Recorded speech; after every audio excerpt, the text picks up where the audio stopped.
Prime.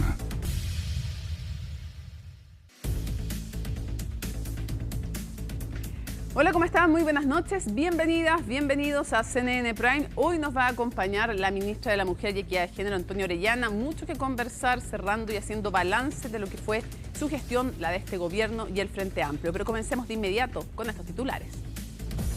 Hoy asumió Máximo Pavés como subsecretario del Interior. Este es el primer cargo de la próxima administración que llega a La Moneda, como es tradicional. Entre sus principales tareas está la redacción de los decretos para el nombramiento del futuro gabinete de José Antonio Kast. Por su parte, el presidente Gabriel Boric agradeció el desempeño de Víctor Ramos en la subsecretaría del Interior. La oposición valoró que se retomara el diálogo entre el presidente Gabriel Boric y José Antonio Kast, luego de que el mandatario electo decidiera poner fin a las bilaterales entre ambas administraciones.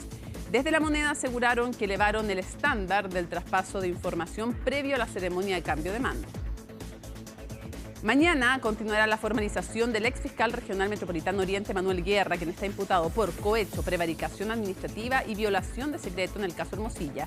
Durante la audiencia, el expersecutor dijo que se accedió ilegalmente a sus chats y negó haber cometido los delitos que se le imputan.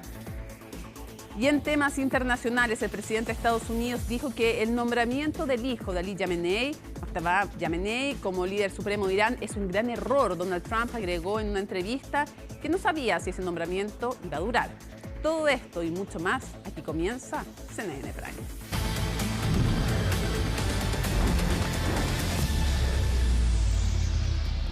El Ministerio Público investiga el hallazgo de un cadáver de una mujer que estaba maniatada. El cuerpo fue encontrado frente al domicilio de la alcaldesa de Quinta Normal, Karina Delfino, lo cual obviamente que agregó más preocupación todavía. Felipe Hernández, te escuchamos con todos los detalles. Buenas noches. Muy buenas noches, Mónica. Claro, efectivamente, lo que tú mencionabas, comienza esta historia el día sábado 7 de marzo, cuando ustedes van a ver el registro de un camión avanzando con una caja en la parte posterior.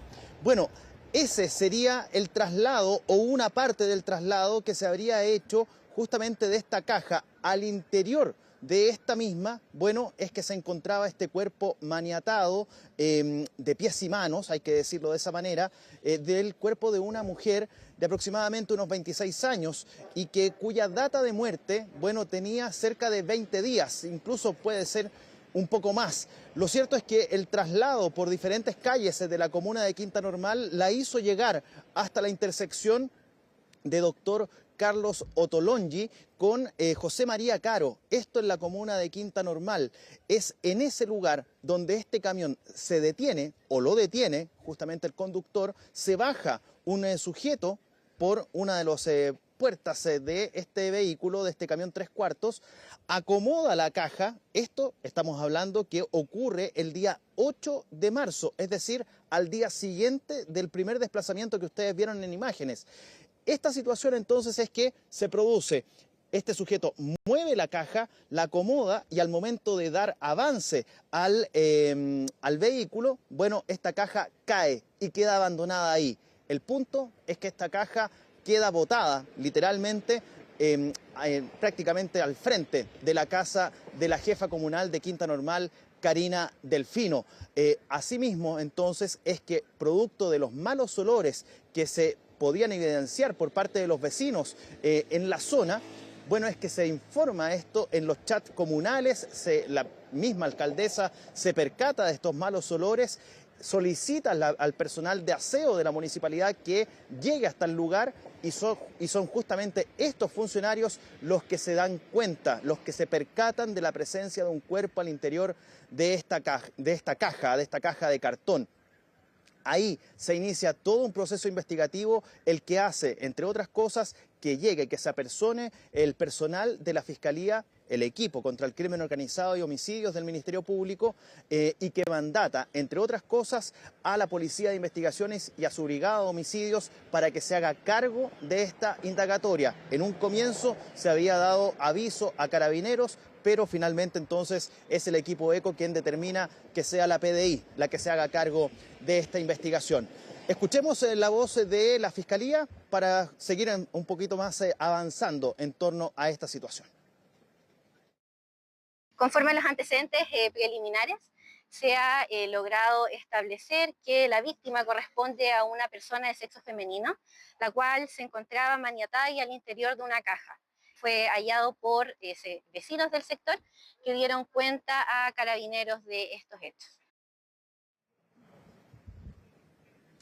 Ahí está entonces las palabras que entregaba la persecutora del equipo contra el crimen organizado y homicidios del Ministerio Público para, en parte, entregar algunos detallitos menores en torno a esta investigación, la cual hasta ahora todavía no ha tenido mayor claridad. No se sabe a ciencia cierta la identidad de esta persona, o al menos no se ha dado a conocer. Se entiende que sí la maneja el Ministerio Público, pero de todas maneras no se ha dado a conocer. Los únicos detalles que se conocen respecto del cuerpo de esta mujer es que sería de alrededor de unos 26 años y cuya data de muerte podría incluso alcanzar los 20 días. Pero lo cierto es que esto ha traído varias connotaciones, podríamos decir, o varias hipótesis más bien, que esto podría tratarse de una amenaza por el hecho de que haya caído en las cercanías de la residencia de la alcaldesa de Quinta Normal, Karina Delfino. Por otro lado, hay otro tipo de teorías que se enmarcan en esta investigación, pero eso es lo que está manejando, por supuesto, el equipo contra el crimen organizado y homicidios del Ministerio Público en conjunto con la PDI.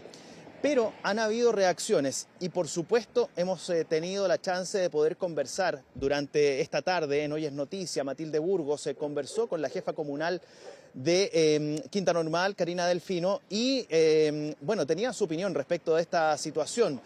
Conmocionada, por supuesto, respecto de lo sucedido. También fueron consultadas algunas autoridades de gobierno respecto a la situación que ocurrió en Quinta Normal. Escuchemos tanto a la alcaldesa Karina Delfino como también al ministro de Seguridad Pública, Luis Cordero, quienes se han referido durante esta jornada a estos hechos acontecidos en la comuna de Quinta Normal. Yo creo que acá no, obviamente uno no descarta nada, pero tampoco puedo afirmar nada. Nosotros acá en la comuna y particularmente en materia de seguridad hemos impulsado distintas acciones desde hace 4 años en materia de poder abordar distintos delitos de la comuna. Sacamos los campamentos hace un año, hemos demolido 12 casas, de hecho estamos planificando la demolición de una nueva casa asociada a narcotráfico este mes de marzo, pero sin embargo nunca habíamos tenido amenazas, ni yo ni tampoco mi equipo municipal. Entonces por eso es importante el motor del crimen, porque claro, es una caja que botan afuera de mi casa. Han sido momentos muy difíciles, ha sido muy conmovedor en términos personales, mi familia, mis vecinos, vecinas obviamente del barrio, y por eso creo que es importante que esto se esclarezca. Existe un protocolo de seguridad que está asociado a aquellos alcaldes que han sido objeto de amenaza u otras situaciones similares, ordenado en el contexto de las investigaciones por parte del Ministerio Público, que en la actualidad bordea alrededor de 6 alcaldes, incluyendo uno que es exalcalde. Y la segunda, que hay evaluaciones de riesgo que se realizan dependiendo de la situación de cada uno de ellos, que por cierto se también ha estado realizando en el caso de algunos que no tienen protección por orden del Ministerio Público, pero que por otras circunstancias y antecedentes en el pasado se les ha dado protección.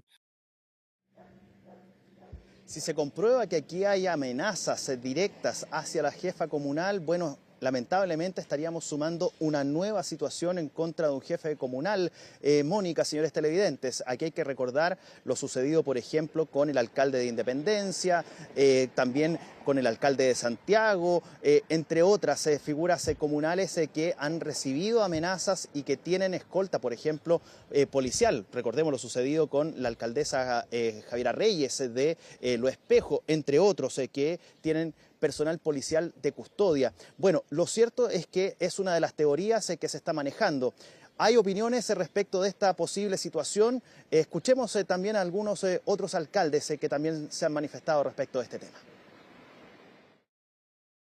Es una situación bastante compleja que hay que trabajar con Carabineros, con Policía de Investigaciones, que se esclarezca la situación de ese homicidio, desde el cuerpo de la mujer que apareció afuera de la casa de la alcaldesa.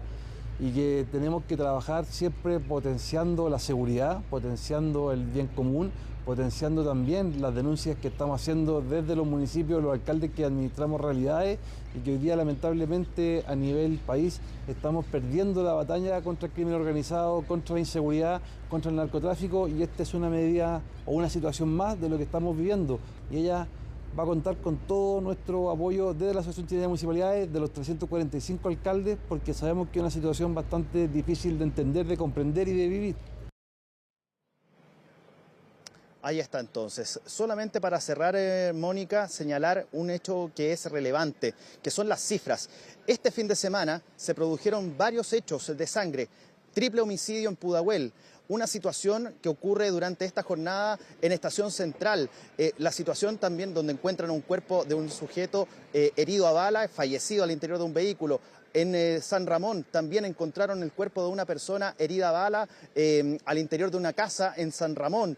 Esta situación en Quinta Normal con el hallazgo de este cuerpo. Bueno, son varios los hechos que han ocurrido durante las últimas horas y que mantienen a las policías y también al Ministerio Público trabajando para poder esclarecer cada uno de ellos. Muchísimas gracias por toda la información, Felipe. Un caso evidentemente preocupante. Que estés muy bien. Buenas noches. Chao, chao. Las autoridades llamaron a informarse sobre los desvíos de tránsito y a preferir el metro como medio de transporte durante las tardes del martes y miércoles ante los cortes por el cambio de mando presidencial. Los detalles, para que tengan toda la información muy clara, en la nota de Pablo Figueroa. A poco menos de 2 jornadas para que se realice el cambio de mando presidencial, ya están listas las medidas de seguridad y dentro de ellas están los cortes de tránsito, tanto en la región de Valparaíso como la metropolitana, en donde hay varias diferencias. Por ejemplo, en Santiago van a haber cortes de tránsito el día martes por la tarde, que se retomarán el miércoles. La recomendación, junto con planificar los viajes, informarse por redes sociales, es muy especialmente priorizar el metro como medio preferente de transporte. Queremos que todas las personas que no necesiten trasladarse especialmente hacia el centro de la ciudad lo eviten. Entre calles Balmaceda y Alameda, y además también entre Manuel Rodríguez y Santa Lucía se van a designar y realizar diferentes desvíos de tránsito. Es que claro, el 11 de marzo será una fecha de bastante ajetreo para el tránsito santiaguino, debido al cambio de mando, pero también al concierto de AC/DC en el Parque Estadio Nacional. Se parte la intervención vial en el sector céntrico de Santiago a contar de las 15 horas y este puede llegar del día 10 y puede llegar hasta las 22 horas del día 10. Posteriormente se normaliza el desplazamiento vehicular para nuevamente el día 11, a contar de las 15 horas, volver a hacer este cierre ampliado de todo el sector del Palacio de la Moneda, con la finalidad de poder garantizar el cambio de mando propiamente tal. Y lo que respecta, ¿cierto?, a la actividad también del Palacio Cousiño, también es el día 10 a contar de las 15 horas. En cuanto a la región de Valparaíso, las medidas serán las mismas, pero se agrega un factor: la suspensión de clases en los colegios aledaños al Congreso Nacional. Específicamente es la zona que circunda al Congreso Nacional, estamos hablando de la Avenida Argentina hasta la Avenida Francia y previo a la calle Uruguay, que son las zonas que se resguardan por parte específica con diferentes condiciones de ingreso o traslado. También van a haber algunas consideraciones respecto del tránsito, que va a tener vías alternativas, las cuales van a ser también informadas por medios públicos a la ciudadanía para que tomen los resguardos para ese día, y la suspensión de clases en recintos educacionales que están circundantes al Congreso Nacional y al plan de Valparaíso en general, y también en el sector de Cerro Castillo. Y además hay un plan de prevención donde se prohíbe el tránsito por ciertas arterias de vehículos y también peatonal. Desde las 6 de la mañana va a haber restricciones, hay un perímetro de seguridad que ha sido ya difundido. Está coordinado con los equipos también de presidencia, tanto saliente como entrante, para lo que es la seguridad de quienes nos visitan, de las autoridades salientes, de las autoridades entrantes, y también considerando que siempre se acerca una cantidad de público a saludar, a despedir. Respecto al tránsito, señalar que va a estar cerrada principalmente Avenida Argentina, el desplazamiento va a ser principalmente por Avenida Colón, Francia y Errázuri. Ese es para el tránsito vehicular. Respecto a las restricciones de tránsito peatonal, ellas están por Independencia, Francia, hasta Yungay. Obviamente que hay un perímetro de seguridad, pero obviamente Carabineros va a ver el caso a caso para el ingreso en caso de cualquier persona que tenga alguna actividad en el interior de ese perímetro. El mejor consejo es informarse y seguir las redes sociales de las diferentes gobernaciones de cada región para así evitar un retraso mayor al que ya debería estar estipulado. El futuro oficialismo sigue cuestionando la postulación de la expresidenta Michelle Bachelet a la Secretaría General de Naciones Unidas. Francisca Cárdenas nos explica las aprehensiones que aún genera la candidatura de la exmandataria.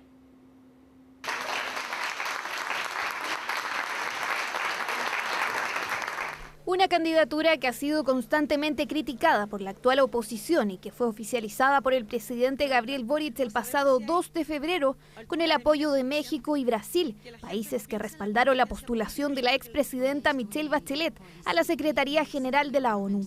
El multilateralismo es clave en estos tiempos, la defensa y promoción del derecho internacional es clave en estos momentos y también es muy importante que una mujer, y más, una mujer chilena pueda dirigir y conducir este espacio. Nos debería llenar de orgullo. Postulación que habría perdido viabilidad, según el presidente del Partido Republicano, Arturo Esquella. Según el senador, la testera de las Naciones Unidas no puede recaer en la expresidenta porque representaría a la izquierda más dura y por las consecuencias que generaría el cable submarino Chile-China. Misma postura han tenido otros personeros del futuro oficialismo.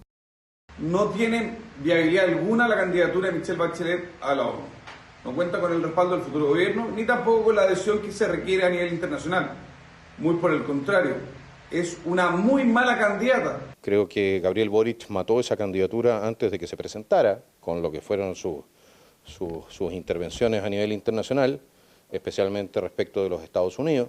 Por lo demás, ella tampoco terminó con un muy buen, con el prestigio muy alto después de ser comisionada por derechos humanos. Postura previa al cambio de mando, donde no asistirá la exmandataria, lo cual también ha sido criticado. Al igual que en el gobierno, en el oficialismo, insisten que se trata de una candidatura de Estado. Si el futuro gobierno pretende ampararse o echarle la culpa a la propia presidenta Bachelet, eso es una desfachatez que no tiene nombre. Si el presidente Kast tiene otro candidato, que lo diga y que, bueno, asumamos en definitiva que no hay un apoyo a la candidatura de 3 estados, porque esta no es la candidatura de Chile, es la candidatura de Brasil y México, por cierto.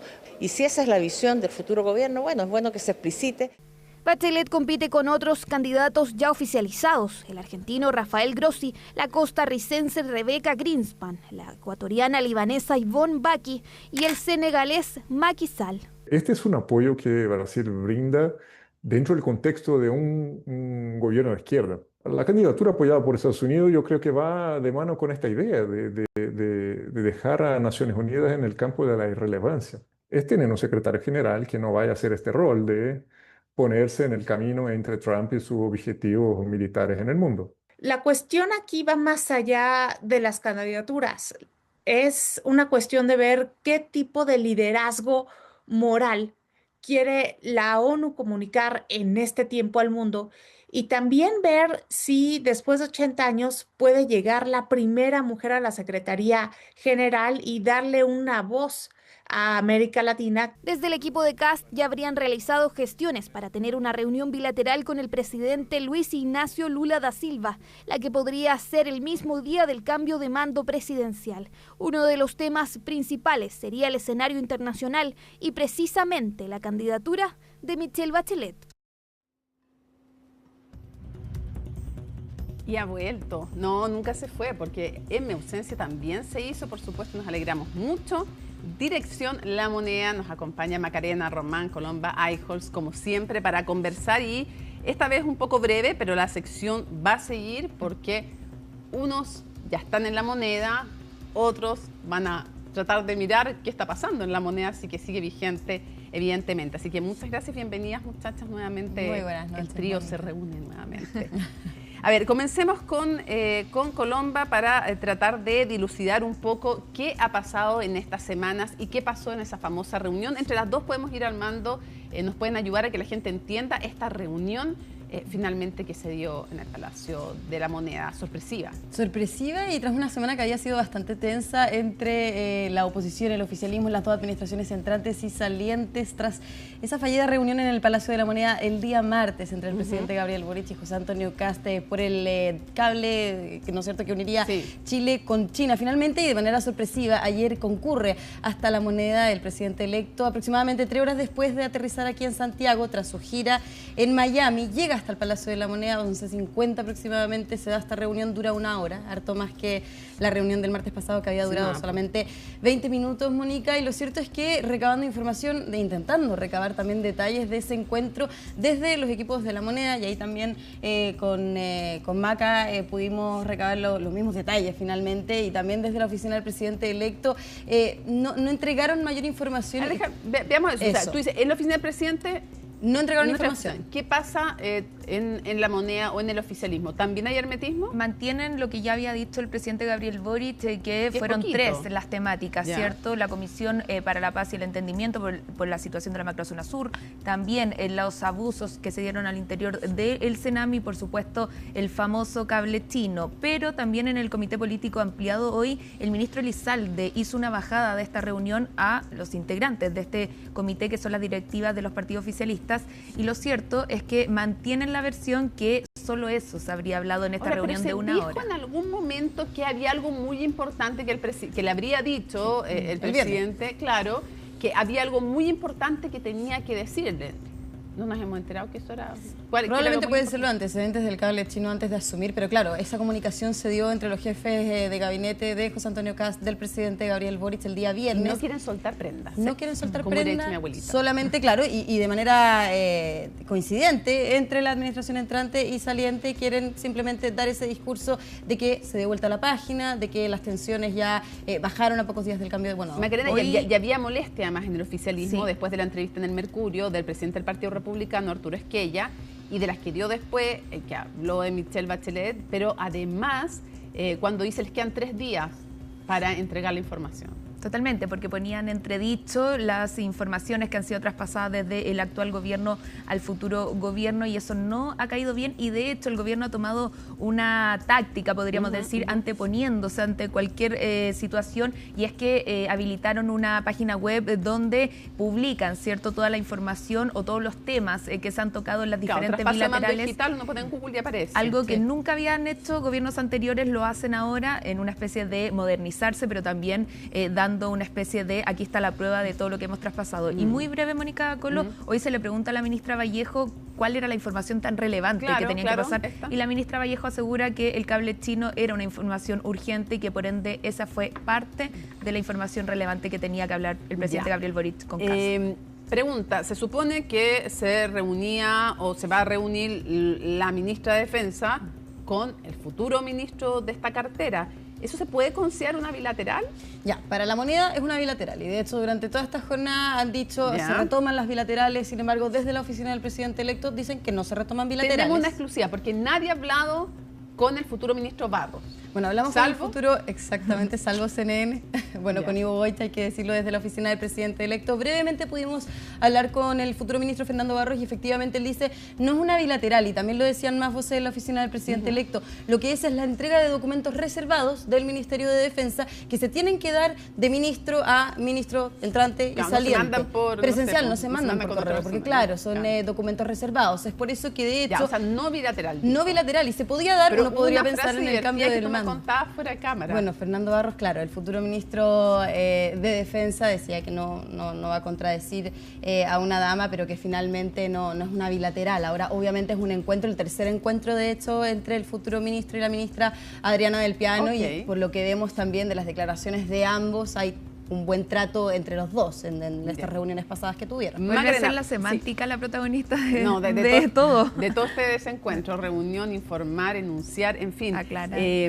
Vamos a volver contigo, Colomba, pero antes, segundo tema que queríamos abordar brevemente, ¿en qué está el rol de la futura oposición y el tono también que pretenden dar? Sí, la futura oposición en un principio proyectaba que le iba a costar trabajar en unidad, si bien querían mantener la unidad, pero no sabían cómo se iba a formar esta coalición. Lo cierto cierto es que también han sacado, entre comillas, cuentas alegres de los proyectos que encabeza de alguna forma el futuro oficialismo. En esto, obviamente, está el proyecto de conmutación de penas, que dicen que gracias a proyectos como ese, la unidad en la futura oposición actual oficialismo se va a dar más rápidamente de lo esperado, porque frente a eso, dicen, no pueden trabajar en desunión. Por ende, tienen que mantener una unidad que quizás no va a ser como la que conocemos hoy, pero sí al menos en contra de un proyecto como lo es la conmutación de penas. Sí, bueno, eso fue de alguna manera un pegamento que le regalaron, pero se ha dicho que no va a ser prioridad y que se van a hacer muchas indicaciones.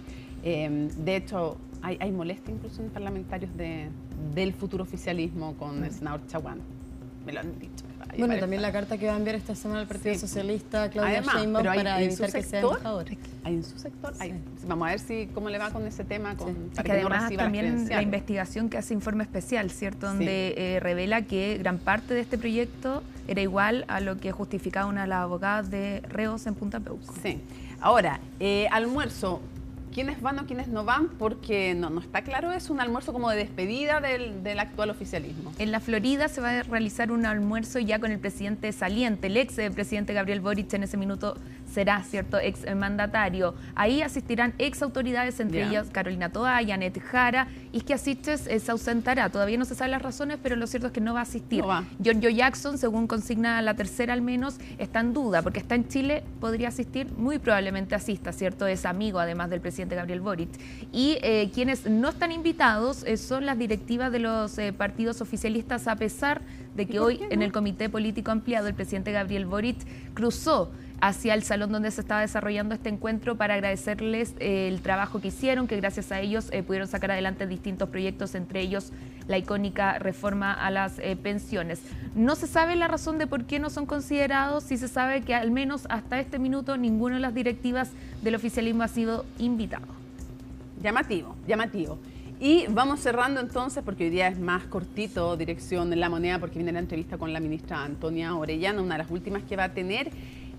Actividades del 11 de marzo. Aquí se empiezan a dar señales, quién se reúne con quién, cuánto rato se reúnen, y obviamente que Luis Ignacio Lula da Silva es la autoridad con la que se quiere reunir el presidente electo. Bueno, muy relevante. Había hecho un llamado, de hecho, invitándolos. Lo había invitado también en este Foro Económico Internacional cuando se encontraron. Efectivamente, no viene la presidenta de México, Claudia Sheinbaum, prese al llamado que había hecho el presidente electo. De todas maneras, viene de manera muy breve. Llega mañana, de hecho, a las 20 horas. Va a estar, obviamente, en el cambio de mando en la región de Valparaíso, pero se prevé que pueda haber una reunión entre la recepción que hay en Cerro Castillo, posterior al juramento, ¿no es cierto?, como presidente de la República, y entonces este almuerzo. Ahí en la hora de almuerzo podríamos decir que se podría dar una bilateral. Ahora, obviamente causa expectativa porque todo el mundo va a pensar, y pensaríamos todos, que se va a hablar sobre lo que también José Antonio Cast había dicho que quería hablar con Luis Ignacio Lula da Silva, que tenía que ver con la candidatura de Michelle Bachelet, como lo veíamos en la nota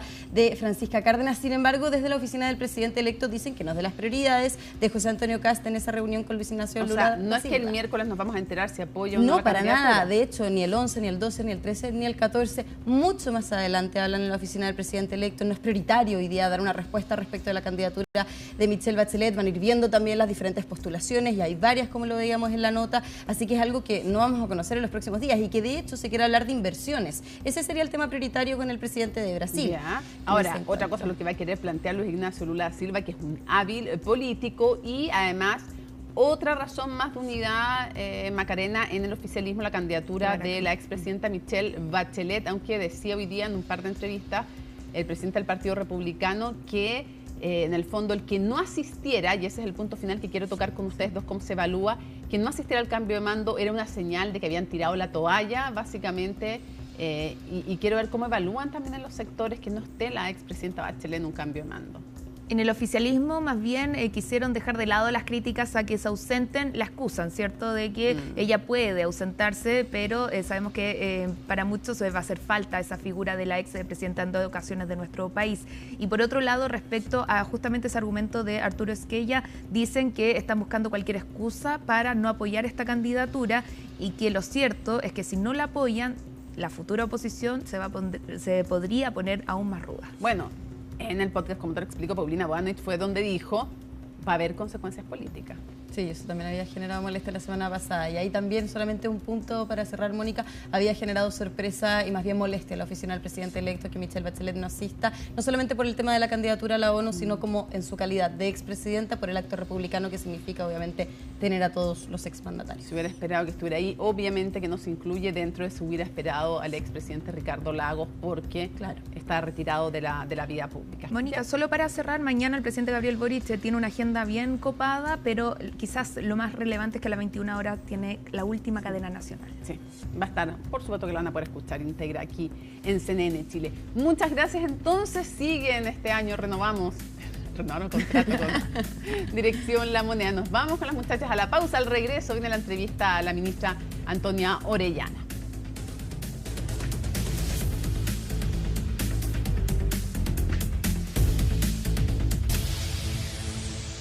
Nos acompaña la ministra de la Mujer y Equidad de Género, Antonia Orellana, en una de sus últimas entrevistas, sino casi la última ministra. Mañana tengo un par. Yeah. Está terminando, ya está de salida. Cerrando. Ahí vamos por hartas cosas que queremos preguntarle en estos momentos de balance. Lo primero sobre el 8M. Finalmente, usted mantiene la tesis de que invitó a Janet Jara a La Moneda al acto. No es una tesis, mira, con Janet hablamos mucho. Sí, no, pero es que ella dijo que no, en Canal 13 dijo que no la habían invitado. No, porque formalmente no la invité porque estábamos haciendo planes para el domingo, porque yo le pregunté, amiga, ¿dónde marchas? Ya. Y me dijo, no voy a marchar porque voy a ir a Mesa Central. Ya. Y al igual que no le mandé invitación a la presidenta, porque le pregunté, presidenta, ¿va a estar el 8? Y me dijo, no, voy a estar en la cumbre de la condición social y jurídica. Lo curioso, no me invitaron. Ya, pero no. Ya. Pero me parece que para la magnitud que tuvo este 8 de marzo, no hablo del acto oficial, sino, o sea, en estos momentos, hace un ratito fue la marcha en Temuco, no es un detalle. ¿Y le pareció bien que se reuniera justo el día y en el momento de la marcha el presidente Gabriel Boric con el presidente electo? ¿Era el mejor momento para reunirse? Sí, yo creo que la relevancia del 8 de marzo es precisamente que es un acto que sobrepasa, o sea, es una fecha que sobrepasa los actos institucionales, la marcha. Ya hace mucho tiempo que el 8 de marzo es un día en el que en el país se dialoga, se hacen actos, se hacen marchas, pero también se conversa en la mesa, en el almuerzo. ¿A usted no le pareció que era inadecuado como si le pareció, por ejemplo, Janet Jara y a Paulina Bodanovich? A mí me parece muy bien que el presidente electo haya decidido retomar esos diálogos. Ya, no importa que haya sido el 8 de marzo, entonces. Es que no veo, no se impidió la marcha. No, pero obviamente que se quita tensión. Sí, yo creo que quita tensión en general el que los chilenos y chilenas puedan ver que se retoma el diálogo por parte del presidente electo que se retiró de La Moneda la otra vez. ¿Y qué le pareció la acción de la UDI que en el 8M despliegan un cartel en el río Mapocho con la cara de Manuel Monsalve, probablemente uno de los momentos más duros y de los mayores errores de este gobierno? O sea, yo creo que la UDI no tiene nada que decir respecto al 8 de marzo más que hablar de Manuel Monsalve. Van a ser gobierno pronto. No tienen propuestas, no tienen acuerdos, no tienen ideas que levantar. Lo encontré un poco sin asuntos. No solo eso, usted también criticó la actuación en la votación de la ley de conmutación de penas del senador Javier Macaya. ¿Por qué? O sea, en primer lugar, si estamos hablando de delitos sexuales, esta es una ley que no distingue, un proyecto que no distingue tipos penales.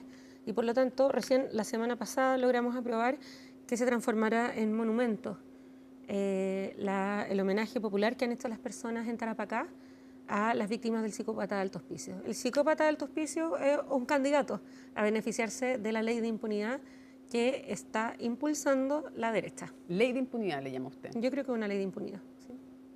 Ley de impunidad general, ley de impunidad de derechos humanos. ¿Qué connotación le está dando usted a la frase para entenderla bien y yo no sobreinterpretarla cuando dice ley de impunidad? La verdad es que no es una ley que no distingue tipos penales. No establece mecanismos que balanceen, que las víctimas puedan oponerse, como lo establece la ley de libertades condicionales.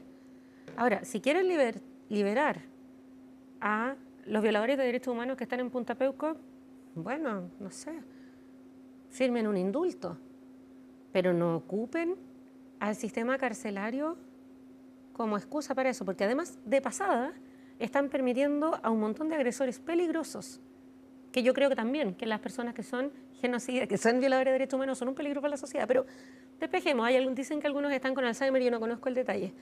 Pero a mí me parece que una ley de impunidad, porque precisamente la técnica legislativa es no distinguir nada. Y de hecho, ya la propia abogada de Miguel Krasnov, uno de los criminales más sanguinarios de nuestro país, que no está condenado a más de 1000 años por lindo, ni por una conspiración de la izquierda, es porque es un asesino serial, un torturador y un violador de mujeres. La abogada de esa persona reconoció que redactó el borrador de ese proyecto de ley. Ahora, se ha dicho ya de parte de los partidos del futuro oficialismo, actual oposición, que van a restringir muchísimo, que se van a hacer indicaciones, también lo ha dicho el actual oficialismo, futura oposición, así que pareciera que claramente como está, eso no va a haber la luz. ¿Y por qué criticó a la UDI respecto de Javier Macaya, del senador Macaya? O sea, yo creo que así como, por ejemplo, el hoy ministro del Interior, siendo senador, no votó, se abstuvo respecto a la votación del fiscal nacional porque reconoció que tenía vínculos con él, creo que da al menos para cuestionarse que una persona que tiene un puesto de senador de la República, ¿cierto?, que tiene entonces la obligación de la impersonalidad, de evaluar el bien público detrás de una decisión, tenga al mismo tiempo a su padre arriesgando las penas que precisamente le van a beneficiar si se aprueba ese proyecto de ley. ¿Usted cree que se debería haber abstenido? Yo creo que un conflicto de interés evidente. Y por tanto debería haberse abstenido desde su perspectiva. A lo menos. Vamos a los balances, ministra. Unos son los balances como gobierno, otros como usted y otros como sector político al cual usted adscribe. Como gobierno, ¿cuál es para usted el mayor acierto de este gobierno? Elija uno. Haber llegado a acuerdo en la reforma de pensiones. ¿Y cuál fue, si usted tuviera que elegir uno, el principal fracaso o el peor momento? O sea, creo que evidentemente el rechazo al borrador de Constitución del 4 de septiembre del 2022 fue un condicionante muy grande al resto de tiempo que nos queda como gobierno. En el caso Monsalve, respecto de su área, que tiene que ver con los derechos de las mujeres, con un gobierno que se declaró feminista, en esa área, ¿usted diría que el caso Monsalves fue el o de los peores momentos que usted vivió? Yo creo que hay que distinguir entre lo que es un mal momento personal, porque sí, lo pasé mal. No, pero como gobierno, el manejo del gobierno también. Pero por eso distingo, porque una cuestión es una crisis que se vive a nivel de autoridades políticas y otra es que sea una crisis institucional. Porque nosotras nunca dejamos de atender a las mujeres que llegaban al Servicio Nacional de la Mujer y Equidad de Género. De hecho, tuvimos un aumento de consultas sobre el tema, como cada vez que se discute sobre violencia sexual en el espacio público. Y por lo tanto, yo lo calificaría más como una crisis política entre altas autoridades que algo que haya minado nuestra capacidad de atención. Si usted hubiera podido ser consultada, que no lo fue, ¿qué hubiera recomendado? Bueno, lo he dicho varias veces. Y de hecho, como siempre, porque aquí hay algo que es muy evidente, que es que autoridades de donde sea dan una opinión y dices como, uy, la fuerte opinión de no sé quién. Pero cuando desde el Ministerio de la Mujer hemos dado una opinión, siempre es como el veto. Ya, alerta morada en la moneda. Ya, pero yo le pregunto, y por si lo tanto, usted lo hubieran consultado, si el presidente lo hubiera alcanzado, lo hubiera podido, lo hubiera querido, porque también se lo podrían haber llamado donde usted estaba, pero en fin, yo no estoy dando calificativos, sino que el hecho simple y puro, si usted lo hubieran consultado, ¿qué hubiera dicho que había que hacer con Monsalve? A mí me parece, y lo he dicho, que una persona que tiene bajo su mando legal a la Policía de Investigaciones, que tiene a la única brigada especializada en investigación de delitos sexuales, que es la BRISEX, no puede continuar en el cargo, no porque lo esté declarando culpable de antemano, aunque yo siempre le creo a las víctimas, pero no es por una vulneración al debido proceso, como me acusaron en ese momento algunas personas que seguían teniendo vínculos con él, sino que es precisamente porque las víctimas también tienen derecho al debido proceso, que no se puede plantear dudas respecto a la investigación. Y el puro hecho, además, de haber invitado a salir a una subordinada y haber tenido... haber pasado una noche con ella, lo estoy tratando de plantear en término más neutro para no darlo por culpable, pero el puro hecho de haber invitado a salir a una subordinada, algo que entiendo no está permitido con la nueva legislación, era ya una infracción grave. Por supuesto. O haber estado tomando un 18. Bueno. Se están encargados de la seguridad. Ya, ok. ¿Hay algún mea culpa por no haber impulsado antes el aborto libre? En primer lugar, no es un proyecto de aborto libre, es un proyecto de aborto en plazo, de 14 semanas. Un aborto sin causales, para ser más preciso. Así es. Y pero hay una autocrítica por no haber impulsado antes el aborto sin causales con plazo. O sea, en primer lugar, durante mucho tiempo sostuvimos diálogo con las organizaciones de mujeres, las organizaciones de profesionales por el derecho a decidir, como la Red de Profesionales por el Derecho a Decidir, Ginecólogas Chile, el Colegio de Matronas, el Colegio Médico. Y ante la constatación, que no es una idea mía, sino que es un hecho, que es que ya al ingresar al gobierno teníamos un Congreso adverso, con un grupo que quizás con el que se podía dialogar, pero otro grupo que de hecho no llegó a acuerdo ni en reforma de pensiones, en nada. Y había una mayoría en contra de una idea de aborto con plazos. A nosotros lo que se nos solicitó y a lo cual accedimos en un trabajo virtuoso con las organizaciones que han formado históricamente parte del movimiento por el aborto legal en nuestro país, fue priorizar. ¿Priorizar qué? Primero el reglamento para modificar las normas de objeción de conciencia y luego el proyecto. Y de hecho, tan así que unos días después de que se tomara razón por fin del reglamento sobre objeción de conciencia, ingresamos el proyecto tal como fue anunciado por el presidente en el acto, digamos, de cuenta pública. Quiero preguntarle por los aprendizajes en lo personal y también de su sector, pero antes, ¿usted da por muerto la posibilidad de tener en el corto plazo, durante el próximo gobierno, una ley de aborto sin causales? Hay que recordar Parece que está difícil, ¿no? Sí. Mira, yo creo que en eso hay algo que es bien importante y es mirar la historia larga. Esta generación, la mía, tiene muy en la memoria la marea verde en Argentina. Pero si uno mira la historia de la campaña por el aborto legal en Argentina, fueron más de 20 años de movilización y varios borradores y proyectos de ley. Todos los países han hecho su camino. Colombia lo hizo a través de Corte Constitucional. México está avanzando también a través de tribunales constitucionales. Pero pareciera difícil que se dé en el próximo gobierno, ¿no? O sea, yo no creo que lo vayan a impulsar. No, claramente no. Eso no quiere decir que el debate esté clausurado. Ministra, en lo personal, ¿qué aprendizaje ha sacado usted? ¿Qué cosa hizo que no haría, por ejemplo? Que mi ironía no es bienvenida. Por ejemplo, ¿ya? Algo que he aprendido también es que yo me caracterizo por, puede ser bueno o malo, digamos, pero es un hecho que digo las cosas bastante frontalmente. Ya. Y muchas veces se hizo pasar como que era mi opinión en particular. Lo digo, por ejemplo, a propósito de, no sé, a ver, cuando tenía que decidir sobre fiscal nacional. Ya. Otro momento en que dijeron alerta morada. Como si Cuando usted, porque él había tenido causas que en alguna causa había defendido, estado parte de un estudio en que había defendido a alguien de abuso sexual. Como cabeza de una institución que trabaja mucho con el Ministerio Público. ¿Tuvo eso? O sea, en particular, yo creo que a propósito de todo lo que ha significado la crisis en el Poder Judicial, hay un vínculo en el Congreso, en un diálogo respecto de quiénes deben asumir, en donde pareciera que los senadores que son de la Comisión de Constitución creen que son los únicos llamados a opinar en el proceso. Y en ese sentido me hicieron saber bien claramente que mi opinión no solo no era bienvenida, sino que el costo se lo iban a llevar las iniciativas sobre violencia contra las mujeres. En ese momento estábamos tramitando la ley integral y digo, pueden no creerme, podemos revisar la tabla de sesiones y pese a la urgencia del Ejecutivo que se mantenía, no lográbamos ponerla en tabla. ¿Y se refiere a qué senadores? Porque puedo recordar por lo menos uno. ¿Usted me corrige si estaba o no el senador Araya? El senador Araya ha sido parte de la Comisión de Constitución y de hecho... Fue uno de los que le hizo saber que sus opiniones sobre el candidato a fiscal nacional iban a tener como consecuencia retrasar la legislación que usted impulsaba. Claro, lo que me dijo es que ¿por qué me metía en esto? Estoy haciendo un resumen de una conversación bastante más amarga, pero yo creo que... Pero le hizo saber que iba a tener esas consecuencias. O sea, de hecho, yo creo que en la Comisión de Constitución nuestra principal aliada fue, de hecho, la senadora Paulina Núñez. Mire. Donde no estando de acuerdo en un montón de cuestiones... ¿Y quién más le hizo saber eso, aparte del senador Araya? O sea, yo creo que es llamativo que haya senadores que apoyaban algunas ideas y luego no las vimos... ¿Y le puede poner nombre y apellido? Por ejemplo, el senador Alfonso Urresti.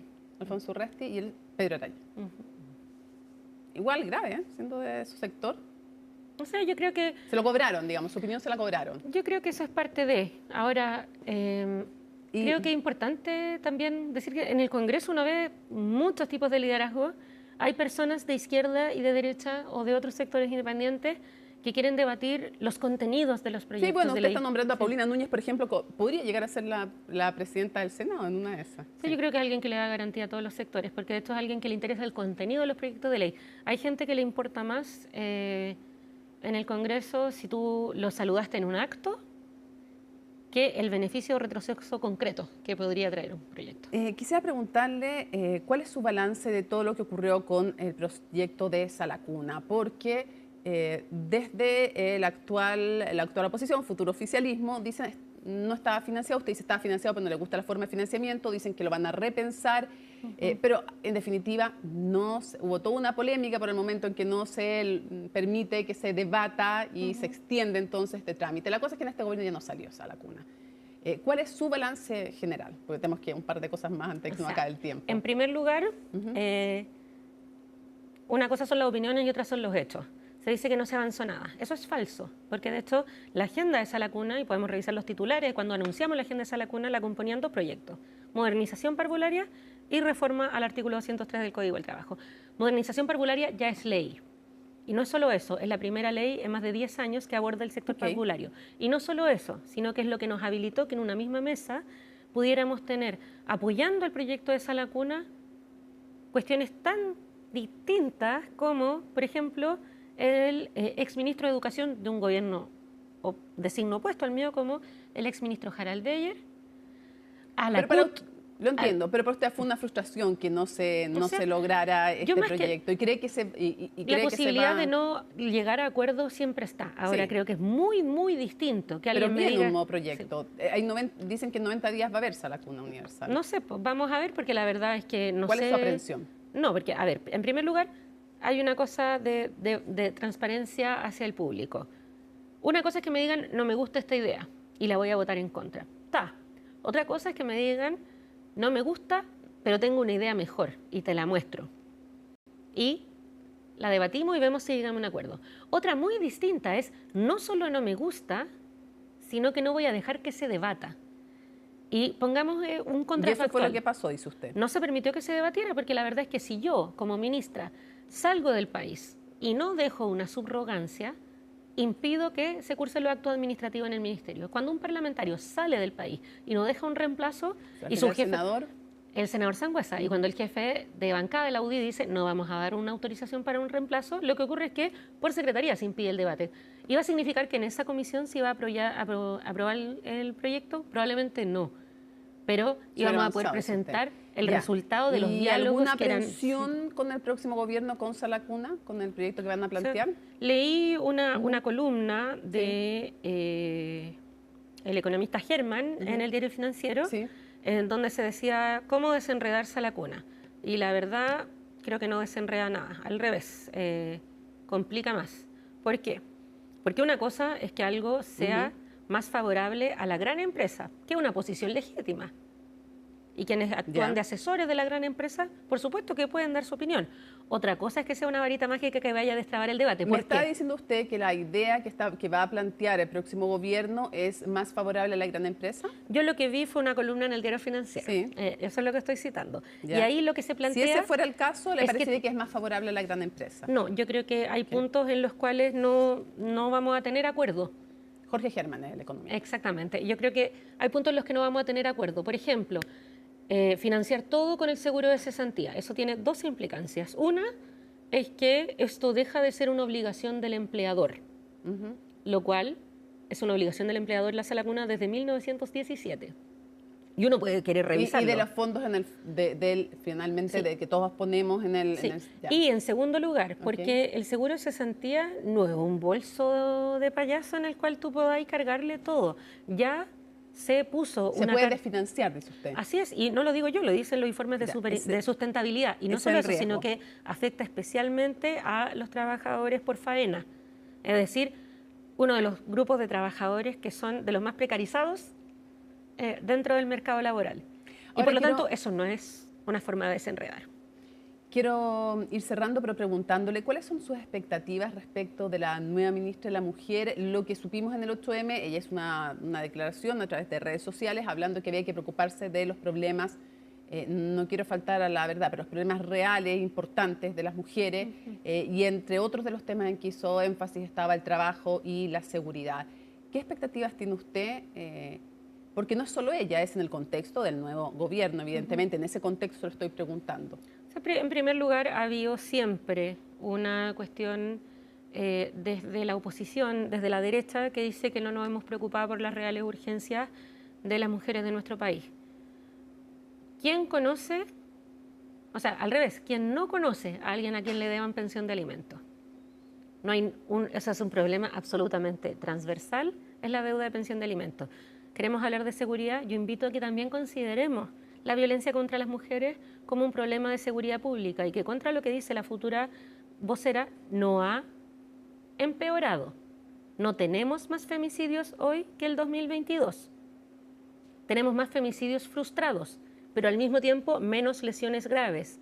¿Por qué? Y esto es una hipótesis que hemos compartido con el Ministerio Público, porque por fin estamos persiguiendo los femicidios frustrados en su real cantidad y no están pasando por lesiones graves. Perdón que lo diga así de brutal, pero es muy distinta la calificación a la que accede un tribunal si el reporte lo que dice es lesión con arma blanca, que puede ser lesión con arma blanca, dice lesión con arma blanca en zona cervical porque ahí se nota la intención femicida.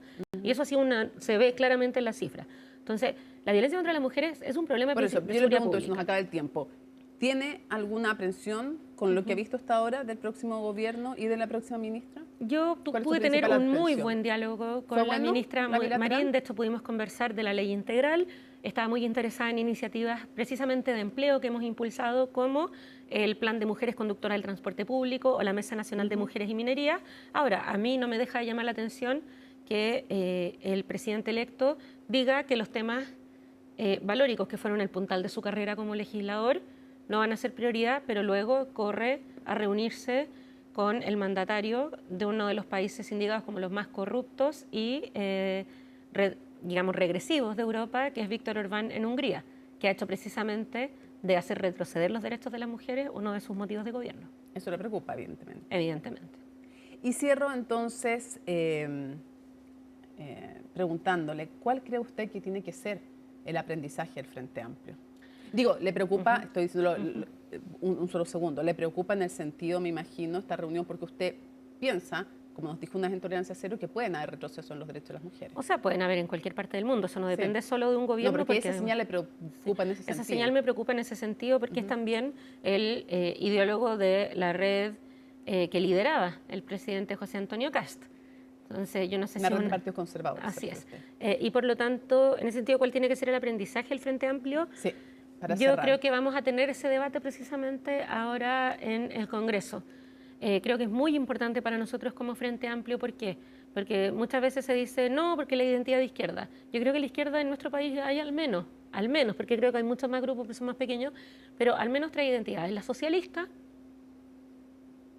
la del Partido Comunista y la del Frente Amplio, porque no somos lo mismo y eso se vio en el proceso constituyente. Tenemos diferencias tácticas, hemos lidiado con ellas de forma democrática en el gobierno, pero hay diferencias. Y en segundo lugar, porque yo creo que mucho del trabajo que hicimos como Frente Amplio por surgir como movimiento y luego como partido legal tenía que ver con oponernos a muchas cosas. Y creo que hoy lo que se necesita no es plantear estoy en contra de, sino que la ciudadanía, y eso quedó más que claro el 4 de septiembre, necesita un camino claro de no estoy solo en contra de esto, sino que estoy a favor de esto, y así llegamos. Y yo creo que en el así llegamos a esto es donde tenemos que hacer nuestro principal trabajo. ¿Le gustaría encabezar el Frente Amplio? No. ¿En serio? ¿No se va a postular a la presidencia? ¿Lo firma aquí y ahora? No, yo no firmo nada, porque estoy militante, y si soy militante es porque creo que una trabaja en colectivo porque cree que su opinión no es la única importante. Pero yo al menos no está entre mis proyecciones. O sea, preferiría que no se lo pidieran. Preferiría que no fuera necesario. No veo el clamor popular tampoco. No, pero digo, puede ser dentro de la propia dirigencia. Yo voy a seguir siendo militante en mi partido y trabajando en mi partido. De hecho, estamos preparando hartas cosas con el Frente Feminista más de formación, de reflexión, pero no es algo que esté en mis planes inmediatos. Ministra, muchísimas gracias por habernos acompañado en CNN Prime. Muchas gracias. Bueno, y terminamos entonces CNN Prime contándoles, como siempre, con nuestra frase, ¿no? Estamos en el lunes 9 de marzo, así estuvo nuestro país y el mundo. Somos CNN Chile. Buenas noches.